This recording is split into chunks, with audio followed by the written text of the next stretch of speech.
आज आपण मटारपासून अजून एक नवीन पदार्थ बनवू. असा पदार्थ जो सकाळच्या घाई गडबडीत नाश्त्यासाठी बनवायला एकदम सोपा असेल. इथे मी 2 वाटी मटार मिक्सरच्या भांड्यामध्ये घेतलेत. त्यामध्ये 4 हिरवी मिरची, 1 ते 1.5 इंच आलं आणि मुठभर कोथिंबीर घातली.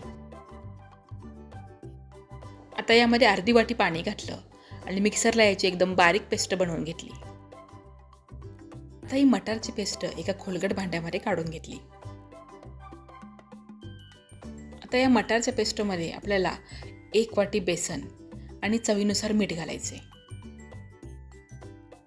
आणि आता ही मटारच्या पेस्टमध्ये हे बेसन मिसळून घ्यायचे. या मिश्रणामध्ये एकदम पाणी न घालता लागेल तसं थोडं थोडं पाणी घालायचं, म्हणजे बेसनच्या गुठळ्या होणार नाहीत, ते अगदी मटारमध्ये व्यवस्थित मिसळता येईल. हे मिश्रण एकदम पातळ किंवा एकदम घट्ट असं करणार नाही, ते थोडंसं जाडसरच ठेवायचे, म्हणजे जसं आपण डोसा किंवा उत्तप्पासाठी जसं पीठ बनवतो तेवढं पातळ असलं पाहिजे. आता मटारची पेस्ट आणि बेसन छान एकजीव झालंय. सगळ्यात शेवटी यामध्ये पाव चमचा सोडा घालायचा आणि सोडा ॲक्टिवेट होण्यासाठी सोड्यावर अर्धा लिंबूचा रस घालायचा. आता सोडा घातल्यानंतर हे मिश्रण जास्त वेळ ठेवायचं नाही, लगेच आपण त्याचे धिरडे बनवायला घ्यायचे. गॅसवर मी नॉनस्टिकचा तवा तापायला ठेवला आणि त्याला तेल लावून घेतलं. आता गॅस मध्यम आहे आणि तवाही मध्यम गरम आहे, जास्त तापलेला नाही. आता मी पळीने मटारचं मिश्रण तव्याच्या मध्यभागी घातलं आणि गोलाकार आकारात थोडं जाडसर असं पसरून घेतलंय.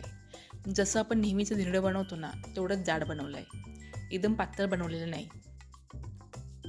आता या धिरड्यावर मी किसलेलं गाजर घातलंय, कारण या सीझनमध्ये जसे मटार छान फ्रेश मिळतो तसं गाजरही खूप छान मिळतं आणि हिरव्या रंगावर लाल कलरचं गाजर खूप छान उठून दिसतं.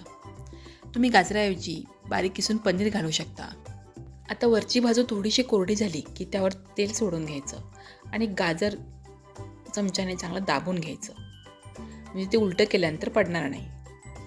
1.5 ते 2 मिनिटांमध्ये धिरडं खालच्या बाजूनं भाजलं जातं. आता ते उलटून घ्यायचं आणि वरच्या बाजूनही भाजून घ्यायचं. हे मटारचं धिरडं बिलकुल कडक होत नाही, एकदम मऊ लुसलुशीत तयार होतं. आणि तुम्हाला जर एकदम सगळे धिरडे बनवायचे नसतील तर त्यामध्ये सोडा घालू नका. जेवढे आत्ता बनवणार आहात तेवढाच भाग बाजूला काढून घ्या आणि त्यामध्ये सोडा घाला.